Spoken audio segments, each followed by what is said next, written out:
about 6 years ago, I was working like this dead-end sales job. And I don't know about you guys if you've ever worked like a really weird job, but I was working this job, and I worked this sales job full-time for 2 years. And I kid you not, to this day, I don't know what we sold. And I was always those dude on the phones like, welcome, how can I help you? And customers would ring up and they'll be like, yo, can I get help with this? And I was a bit cheeky. What I did was put them on hold and pass them on to my friend Steve. And I still don't know what we sold. So employee of the month right here. But I met a gentleman there by the name of Ian. And Ian was like well into his 70s. And I don't know what it was, but he took a liking to me. He always called me really interesting. I think he thought I was probably stupid or something. But him and I developed like this real father and son sort of relationship. He took me under his wing, really mentored, became a life mentor. And it was a year that I wanted to leave Australia, and I wanted to, out of all things, I wanted to go see the Northern Lights for some reason. And Ian started charting a course for me to go see the Northern Lights because he'd been there. It was 3 months of prep, and I ended up flying from Sydney, Australia to there's a little village in northern Norway called Arian. And lo and behold, I saw the Northern Lights exactly where Ian said I would. And I was so excited to come back to Australia and tell him that I had seen them. We've been working so hard to try and chart out a course there.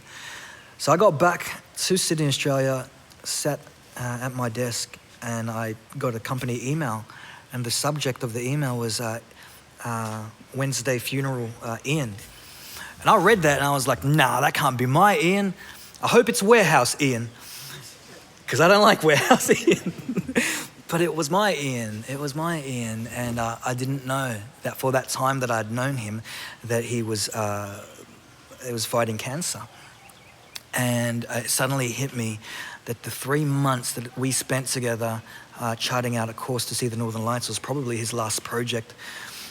So I wrote a song. I started writing a song in a small cabin in northern Norway. I finished half of it. And I finished the second half just shortly after Ian's funeral.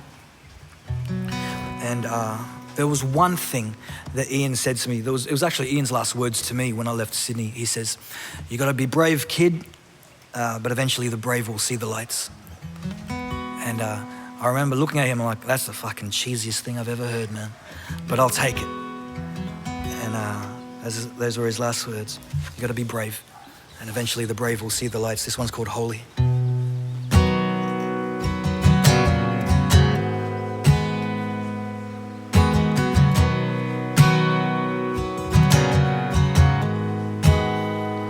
Finally figured you out.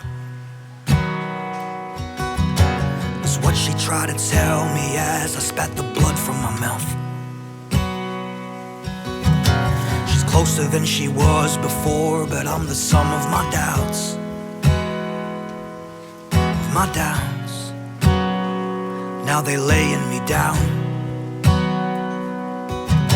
Sweat and skin upon the table, and we're risking it now. Stretched upon the altar, 30 years of wandering round. Wandering round. And now she's over my head. She's over my head. And she's taking my brave.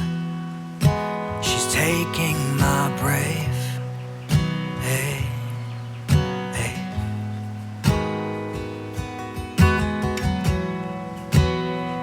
Staring up at the skies, I'm trying to find the answers, but I'm getting lost in your eyes. And I hold you a little tighter so you can feel the fire inside. Man, I feel so alive. Now she's over my head.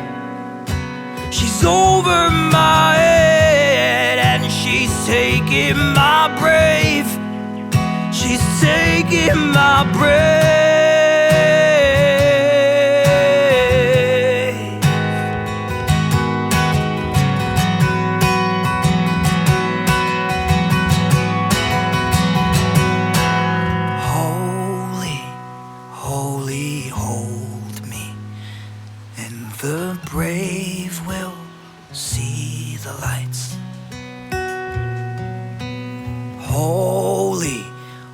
wholly hold me, and the brave will see the lights.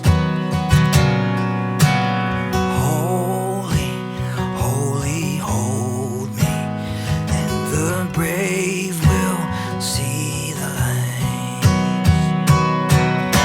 So holy, holy hold me, and the brave will see the lights. So holy, holy hold me, and the brave will see the lights. So holy, holy hold me, and the brave will see the lights. Holy, holy hold me, and the brave will see the lights.